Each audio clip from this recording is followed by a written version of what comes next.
यदि आप भजन नहीं करते तो आप दिमाग में लिख लीजिए, चाहे अपनी नित्य डायरी में लिख लीजिए। आप एक बात पर विश्वास कर लीजिए कि आपको कोई भी सुखी नहीं कर सकता। यदि आपको कोई सुखी कर सकता है तो आप हैं। बिल्कुल घनीभूत अर्थात ठोस बात है, इसे समझ लेना। यदि आप अपने विचार के द्वारा, विवेक के द्वारा अधर्माचरणों का त्याग करके धर्म पूर्वक जीवन व्यतीत करते हुए भगवान नाम जप करते हैं, तो पूर्व पाप कर्म के अनुसार जब देह रचा गया तो उसमें जो प्रारब्ध दुख सुख का है वो तो आएगा, पर आपको परास्त नहीं कर पाएगा। और आगे आपके लिए महासुख है जो दुख और सुख दोनों से परे है। अखंड प्रसन्नता, अखंड आनंद, वो केवल आपके करने से होगा। उपदेश मिल सकते हैं, मार्ग बताया जा सकता है, आपको सहयोग मिल सकता है, पर चलना आपको होगा। यदि आप नहीं चले तो ये कहीं भ्रम हो कि मैं कहीं जाऊं और मेरी दुख निवृत्ति हो जाए, तो इस भ्रम को छोड़ देना आप। क्योंकि हम आप तो बहुत छोटे जीव हैं, अर्थात बहुत लघु तपस्या, लघु पुण्य वाले हैं। हम उन महापुरुषों की बात करते हैं जिन्होंने आजीवन ऐसा तप संचय किया, फिर भी उनके शरीर में भारी से भारी दुख देखे गए। ये दुख और सुख एक भ्रमात्मक इंद्रजाल है माया का, ना दुख है न सुख है। जैसे जो सपने सिर काटे कोई, बिन जागे दुख दूर न होई। ऐसे स्वप्न में तुम चक्रवर्ती सम्राट बन जाओ तो जगने पर तुम थोड़ी रहोगे, तुम जो हो वही होगे। हम भगवान के चिदानंद अंश हैं। ये भूल कर हम अपने को स्त्री पुरुष, अच्छा बुरा, धनी निर्धन, दुखी सुखी आदि आदि बहुत सा प्रपंच है, इसे हम अपने दिमाग में बैठा लिया है। जब तक आप ये प्रपंच नहीं छोड़ोगे तब तक आपको सुखी कोई कर ही नहीं सकता। क्योंकि दुखालयम नाशवान संसार का तो तुमने अस्तित्व रखा है।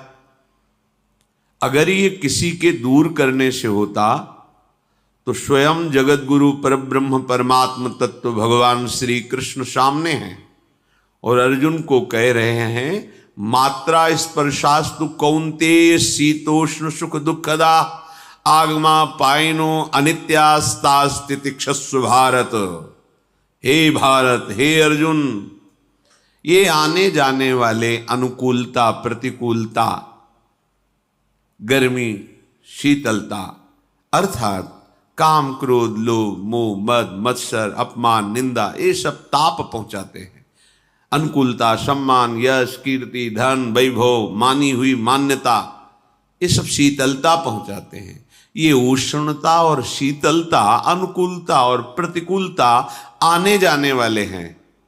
भगवान ये नहीं कह रहे मैं मिटा दूंगा, कह रहे तास तितिक्षस्व भारत। हे अर्जुन, ये तुम्हें सहना होगा। यदि तुम इसे सह गए तो तुम्हारे हृदय में ऐसी स्थिति प्रकट हो जाएगी कि फिर ये स्पर्श भी नहीं कर पाएंगे। सहने से तुम्हारी भक्ति बढ़ेगी, तुम्हारा चिंतन बढ़ेगा, तुम्हारा स्मरण बढ़ेगा। सत्य वस्तु के लिए, सत्य तत्व के लिए तुम सुखी हो जाओगे। बिल्कुल खुली बात। आडंबर नाटक पाखंड इसकी जरूरत नहीं है। प्राकृतिक भोगों में सुख बुद्धि, देहाभिमान, विद्यारूप महत्व कुल धन यौवन अभिमान, यही तुम्हारे दुख का मूल है और ये कोई दूसरा नहीं हटा सकता। ये तुम्हें अपने विवेक सत्संग से प्राप्त हुए विवेक के द्वारा, शास्त्र स्वाध्याय से प्राप्त हुए विवेक के द्वारा इसे तुम्हें त्यागना है। दुख तुम पकड़े हो, तो छुड़ा कौन सकता है? छुड़ाना तो आपको ही पड़ेगा। अगर कोई वादा करता है कि मैं आपको दुख रहित कर दूंगा, मुझे आज तक समझ में नहीं आया।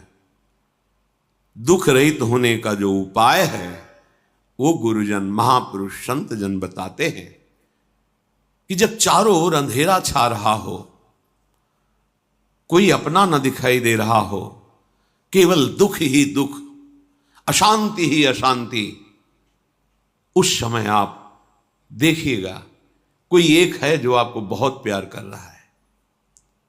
वो हमारे प्रभु हैं। आप जिनकी तरफ पीठ किए हो और जहां दुख है उधर मुख किए हो, वापस घूमो, सन्मुख होइएगा। सन्मुख होए जीव मोहि जबहि, जन्म कोटि अघनाशों तबहि। करोड़ों जन्मों के पाप नष्ट कर देते हैं भगवान। जहां प्रभु की तरफ हुए तो पता चला बहुत जन्मों से बिछुड़ा था, वो मेरे स्वामी मिल गए। भारी से भारी संकट की निवृत्ति के लिए एकमात्र उपाय भगवान श्री हरि का आश्रय, उनके नाम का जप। सत्य मान लीजिए, आडंबर से कुछ नहीं होना। चाहे जितने जंतुर बांध लो, चाहे जितना जो कुछ जादू टोना जो मनावे सो कर लो, बारी मथे घृत होए बरु शिकताते बरु तेल, बिनु हरि भजन न भवतरी यह सिद्धांत अपेल। विनिश्चितम बदामि तेन अन्यथा वचांस में हरि भजन्ति नरा। अटल बात है, यदि भजन नहीं करोगे तो तुम्हें कोई सुखी नहीं कर सकता। तात्कालिक आपको ऐसा लग सकता है मेरा काम बन गया, नहीं, वो तत्कालिक है। हमारा काम बनना तो तब होगा जब हमारा आवागमन मिट जाए, सदा सदा के लिए मुझे ऐसी वस्तु प्राप्त हो जाए कि जहां चाह ही खत्म हो गई, जहां दुख ही खत्म हो गया। वो हमारा स्वरूप है, वो हमारे आराध्य देव हैं। प्रार्थना मान लीजिए, भटकाव से बचिए। ये कलिकाल मलायतन मन कर देख विचार, श्री रघुनाथ नाम बिन नाहिन आन आधार। महापुरुषों ने स्पष्ट कहा है। ये मलायतन मल का आगार है। मल माने कामना, नाना प्रकार की वासना, भ्रष्ट आचरण, छल कपट, दंभ पाखंड, बोलबाला, इसका एकमात्र श्री भगवान का नाम आधार है। जो चाहत है नित्य सुख अरु मन को विश्राम, तो हित ध्रुव हित सो भजत रो पल पल श्यामा श्याम श्यामा श्याम श्यामा श्याम। यदि सच्चिदानंद शाश्वत सुख चाहते हो, जहां से कभी हटना ना पड़े, केवल सुख ही सुख है, आनंद ही आनंद है, और मन का विश्राम चाहते हो कि भाग दौड़ मन की मिट जाए, तो बस प्रेम से बोलते रहो श्यामा श्याम श्यामा श्याम, राधे श्याम, राधा राधा राधा वल्लभ। ये बड़ी शोध करके महापुरुषों ने बात कही है। यदि आप भजन नहीं करते तो आप दिमाग में लिख लीजिए, चाहे अपनी नित्य डायरी में लिख लीजिए, जो आप दिनचर्या लिखते हैं। आपको कहीं भी कभी भी कोई भी सुखी नहीं कर सकता। गांठ बांध लीजिए, भटकने की जरूरत नहीं है।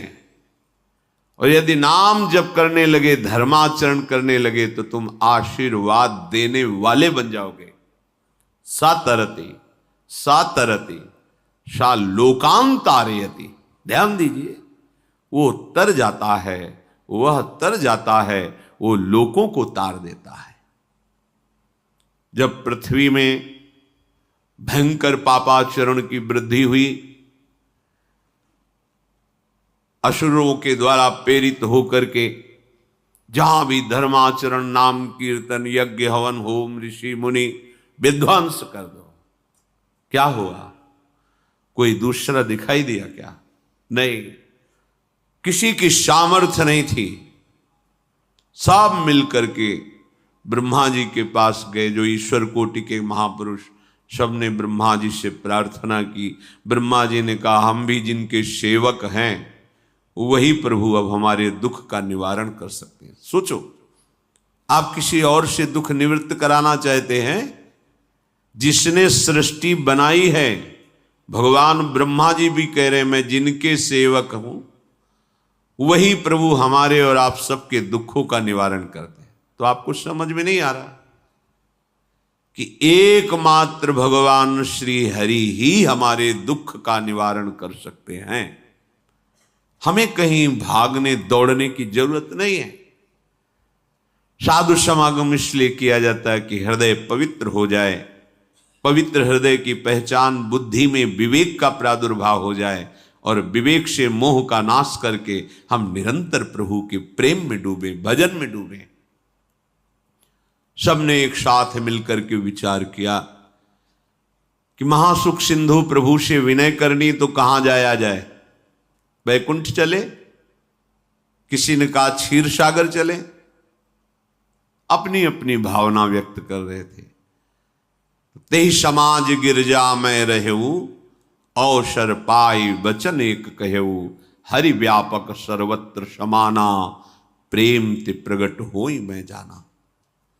हे गिरिजा, परम वैष्णवाचार्य भगवान महादेव जी कहते हैं, उस देव समुदाय में हम भी थे। हमने कहा कि हमारे तो हृदय में बात ऐसी आती है कि कहीं भागने की जरूरत नहीं है।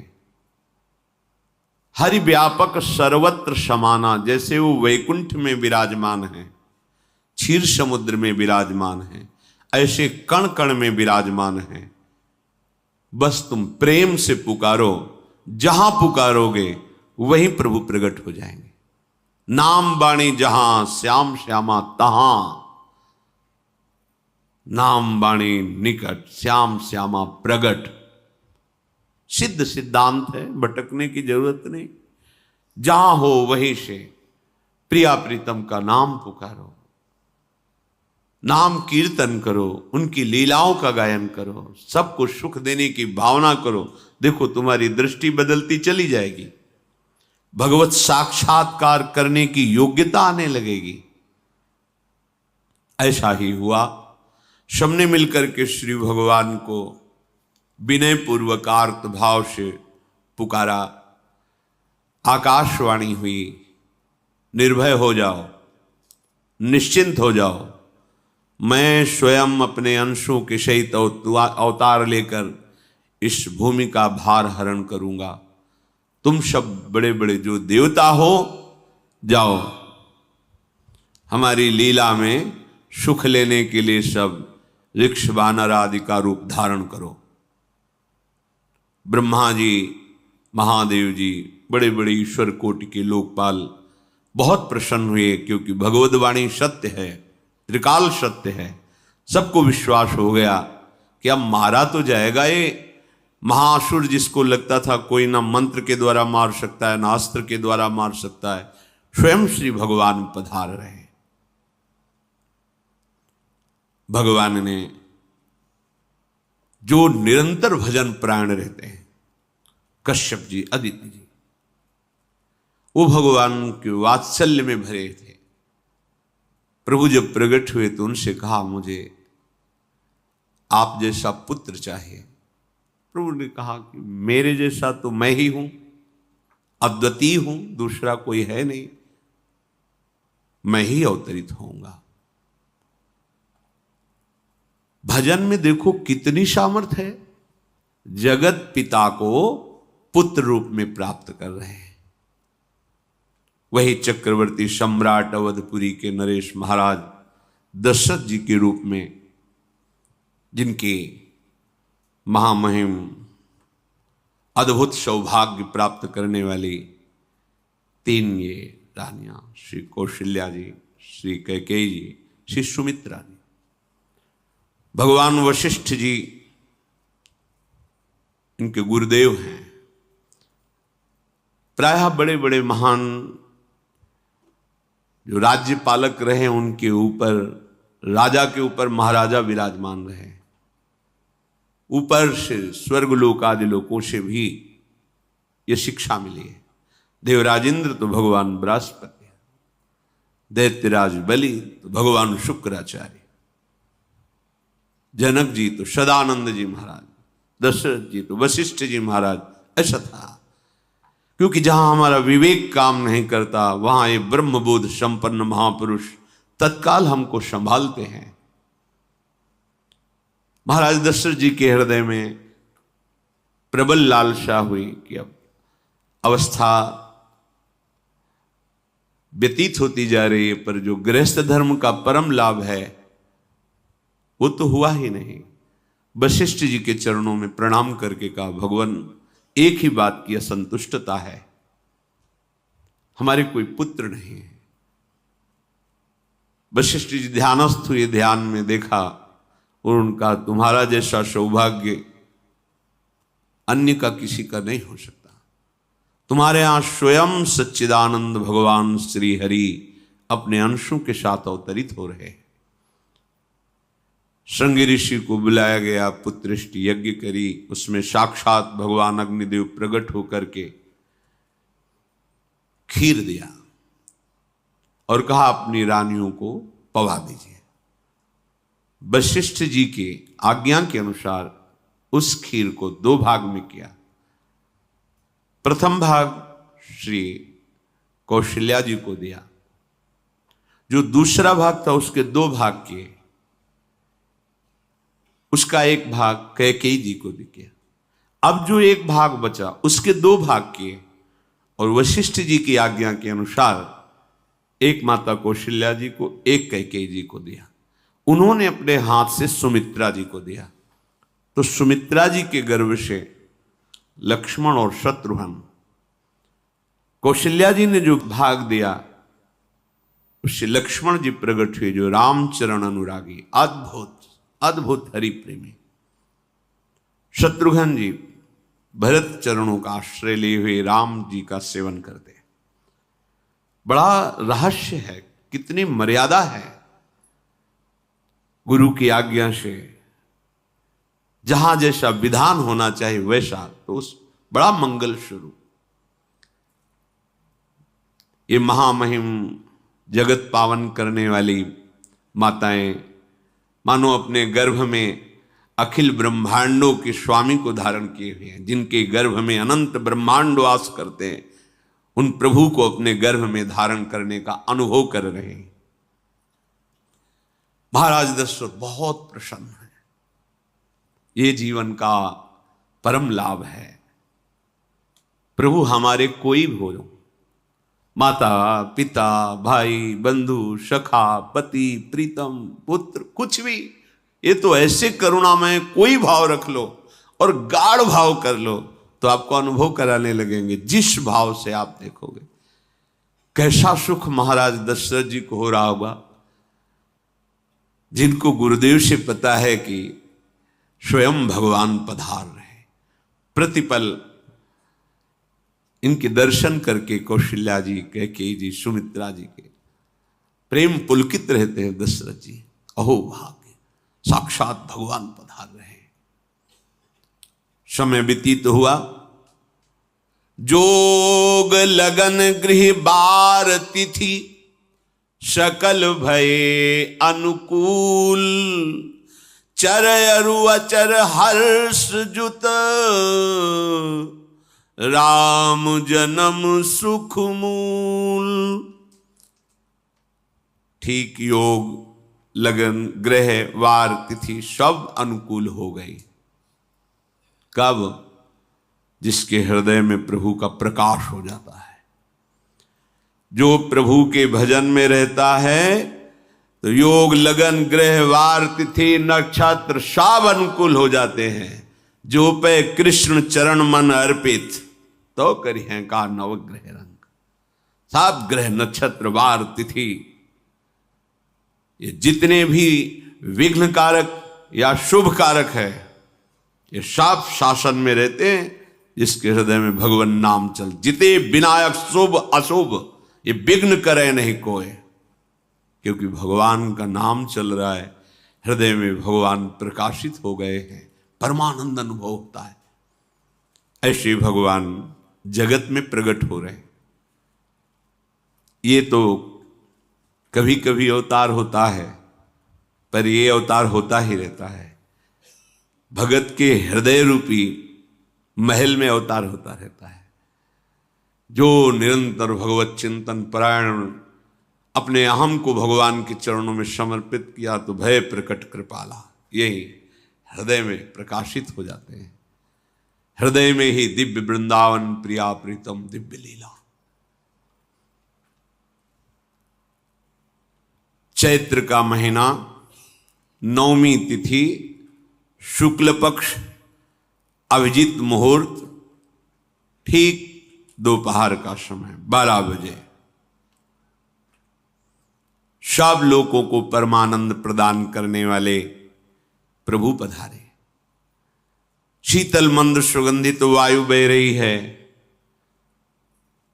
देवताओं की दुंदुभियां बज रही, पुष्पों की वर्षा हो रही, बड़े बड़े ऋषि मुनि नृत्य कर उठे। जैसे साधना को फल मिलता है हृदय आनंद में, आज समस्त साधनाओं के फल स्वयं मंगल मूर्ति प्रभु पधार रहे। सब महात्माओं का, संतों का हृदय अलौकिक आनंद से भरा हुआ है। पृथ्वी जितनी दिव्यता है सब प्रकाशित कर दी। रस भरे फल, औषधियां, दिव्य मणियां, रत्न जो छुपाए हुए अपने गर्भ में थी, प्रभु आ रहे, सब प्रकाशित कर दी। जलधाराएं जो सूखी हुई थी वो भी। जब ब्रह्मा जी ने देखा कि जो भगवान ने आकाशवाणी में कहा था वो सब सत्य हो रहा है, आकाश में ब्रह्मा जी समस्त देवतागण विराजमान होकर के अंजलियों में दिव्य पुष्प लेकर के वर्षा कर रहे हैं। सुंदर सुंदर अलग अलग वाद्य बज रहे हैं। ऋषि मुनि देवता सब स्तुति कर रहे हैं। प्रणाम मुद्रा में सब खड़े हैं, क्योंकि समस्त लोकों का पालन करने वाले भगवान श्री हरि महाराज चक्रवर्ती सम्राट दशरथ जी के भवन में प्रकट हो रहे हैं। तो आकाश में सब ईश्वर कोटि के महापुरुष पुष्पांजलि अर्पित कर रहे हैं। उसी समय भगवान का प्रादुर्भाव होता है। भगवान कभी गर्भ से नहीं प्रकट होते, लीला होती है, ऐसा अनुभव होता है गर्भ है, पर पहले भगवान भगवान के रूप में प्रकट होते हैं, फिर वो बालक बन जाते हैं। कभी ऐसा कहीं नहीं मिला, अनुभव होता है ऐसा, समय से गर्भ रहा, समय से गर्भ बढ़ा, ऐसा अनुभव होता है, पर भगवान प्रकट होते हैं। इसीलिए भय प्रगट कृपाला दीन दयाला कौशल्या हितकारी हर्षित महतारी मुनि मनहारी अद्भुत रूप विचारी लोचन अभिरामा तनु घन श्यामा निज आयुध भुज चारी भूषण बनमाला नयन विशाला शोभा सिंधु खरारी कह दुई कर जोरी अस्तुति तोरी केहि विधि करो अनंता माया गुण ज्ञाना तीत अमाना वेद पुराण भनंता करुणा सुख सागर सब गुण आगर जेहि गावहि श्रुति संता सो मम हित लागी जन अनुरागी भयउ प्रगट श्रीकंता ब्रह्मांड निकाया निर्मित माया रोम रोम प्रतिवेद कहे, मम उर्षो बाशी यह उपहासी, सुनत धीर मति थिर न रहे, उपजा जब ज्ञाना प्रभु मुस्काना, चरित बहुत विधि कीनि चहे, कही कथा सुहाई मातु बुझाई, जेहि प्रकार सुत प्रेम लहे।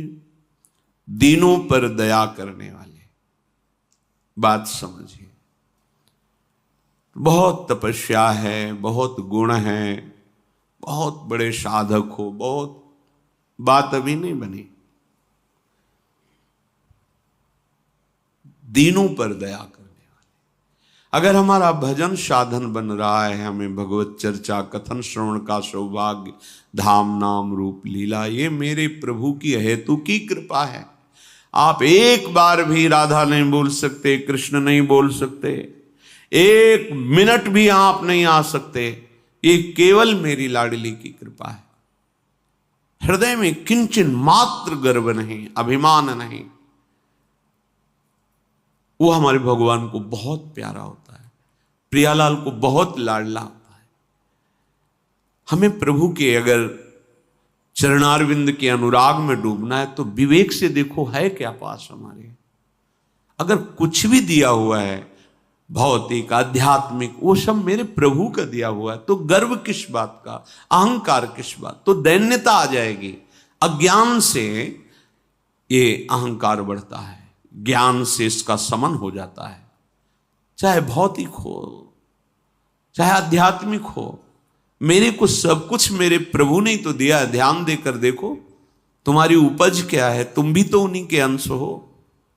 न तुमने शरीर बनाया, न संसार बनाया, तो फिर अध्यात्म तो भौतिक अध्यात्म सब कुछ मेरे प्रभु का दिया हुआ है, सब कुछ प्रभु में है, तो फिर अहंकार किस बात का, दैन्य हो जाओ।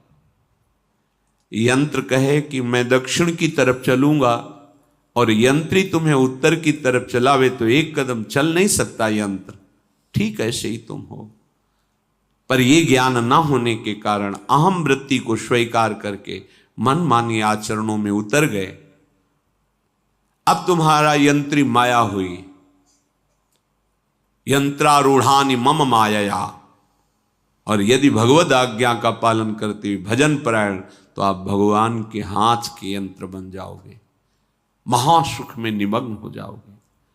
जो दीनों पर सदैव दुलार करते हैं, माता कौशल्या जी को परम सुख देने वाले प्रभु प्रकट हुए। मुनियों के मन का हरण करने वाले प्रभु को सामने देख करके कौशल्या जी आनंद मगन हो गई। प्रभु कहां? सामने। आनंद क्यों मगन? नेत्रों से अश्रुधारा चल रही कौशल्या जी के सामने देखा, श्याम सुंदर विराजमान है, लोचन अभिरामा तनु घन श्यामा। ऐसी अद्भुत श्यामता त्रिभुवन में नहीं, ब्रह्मा जी की बनाई हुई नहीं कोई ऐसी श्यामता जिससे उदाहरण दिया जाए कि प्रभु के श्रीअंग की श्यामता कैसी है। वो बस संकेत के लिए चंद्र शाखा न्याय के अनुसार भले कह दे, नहीं प्राकृतिक ऐसी रचना ही नहीं है जो हमारे प्रभु की इंद्रनील मणि श्याम मनोहर, वो है ही नहीं। वो सामने देख रहे कौशल्या जी। ये भजन का प्रभाव है। अरविंदाक्ष कमल नयन, देखते ही चित्त चुरा जाए, ऐसे नेत्र हैं प्रभु के। अजान बाहु लंबी भुजाएं। और जब प्रभु जहां प्रकट होते हैं, चाहे वो कंस कारागार हो या अवधपति का महल हो, पहले वैभव से प्रकट होते हैं। ऐश्वर्य स्वरूप, समस्त आयुध समस्त वैभव। दिव्याभूषण बनमाला, 4 भुजाएं, शोभा के समुद्र, आसुरी वृत्तियों का, भावों का, व्यक्तियों का नाश करने के लिए प्रभु प्रकट हुए। इसीलिए प्रभु से भी बढ़कर प्रभु का नाम है। वो व्यक्ति का नाश नहीं करता, वो वृत्ति का नाश करके भगवत दासत्व प्रदान कर देता है। बहुत अपार महिमा भगवान नाम की है, प्रभु के नाम की है।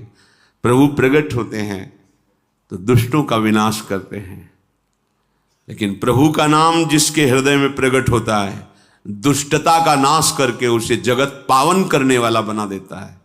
तीर्थी कुर्वन्ति तीर्थानि, वो जहां चरण रख दे उसे निष्पाप कर देता है। भूमि को, वायु को निष्पाप कर देता है जिसकी जिह्वा पे नाम चलता है। मैया ने देखा, कौशल्या जी ने, जगत के स्वामी सामने विराजमान, दोनों हाथ जुड़ गए। हे अनंत, मैं कैसे आपकी स्तुति करूं? वेद पुराण ये सब स्तुति करते हुए हार गए। नेति नेति कहकर आपका पार नहीं पाए। माया से, गुणों से, ज्ञान से भी आप परे हैं, असीम हैं, अनंत हैं। श्रुतियां, संतजन सदैव आपका यश गान करते रहते हैं। हे दया के समुद्र, हे शब्द, सुखों के धाम, गुणों के धाम, भक्तजन सदैव आपका गान करते रहते हैं। आज वही प्रभु मेरे सामने प्रकट हैं। हे श्रीपति, आप मुझे सुख प्रदान करने के लिए मेरे नेत्र गोचर हुए। अरे जिनके रोम रोम में अनेकों ब्रह्मांड वास करते हैं, एक रोमकूप में अनेकों ब्रह्मांड वास, वो प्रभु मेरे पुत्र कहलाए, ये तो हंसी की ही बात है। मेरी बुद्धि विचलित हो रही। प्रभु कहां आप असीम महिमा अनंत विराट, आप मेरे पुत्र। जब ऐसा वर्णन कर रहे तो प्रभु मुस्कुराए।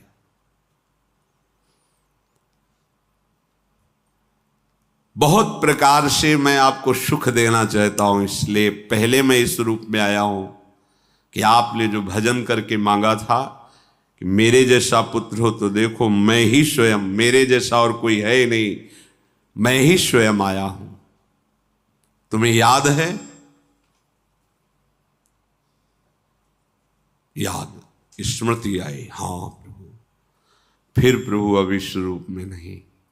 माता पुनि बोली सोमति डोली, तजहु तात ये रूपा, की जैसी सुलीला अति प्रियशीला, यह सुख परम अनूपा। हाँ हाँ प्रभु, याद आ गया। ओहो, अहो भाग्य, अहो भाग्य। तो फिर प्रभु ये रूप छोड़ो और जो सुख देने के लिए आप पधारे हो वो रूप धारण करो। प्रभु जब आप हमारे पुत्र बनने के लिए आए हो तो फिर शिष्य रूप धारण करो। जो ही माता कौशल्या जी ने ऐसे वचन उचारे तो सुनी बचन सुजाना, रोदन ठाना, होई बालक सुरभूपा, यह चरित जिगावहीं, हरि पद पावहीं, तेन परहीं भवकूपा। इतना सुनते ही सुजान भगवान श्री हरि नवजात शिशु होकर के रोने लगे। जो इस पावन चरित्र का गान या श्रवण करता है वो कभी दोबारा इस संसार में जन्म नहीं लेता है। भगवान के कैसे महामहिम चरित्र देखो, अभी भगवान प्रकट हो रहे हैं और उसका फल बता रहे कि जो भगवान की इस पावन लीला का गायन या श्रवण करेगा, दूसरे साधन बने न बने, निश्चित वो भगवत प्राप्त हो जाएगा। इसका फल ही है। ये चरित जे गावहीं हरिपद पावहीं, ते न परहीं भवकूपा। ब्रह्म ऋषियों के लिए, गौ देवता संत भक्तों के लिए स्वयं भगवान लीला सुख प्रदान करने के लिए अवतरित हुए हैं। सतोगुण रजोगुण तमोगुण से अतीत भगवान का चिदानंदमय देह है, मनुष्य रूप में ही प्रकट हो रहे हैं। पर ये मायाकृत नहीं, ब्रह्मा की सृष्टि का नहीं है।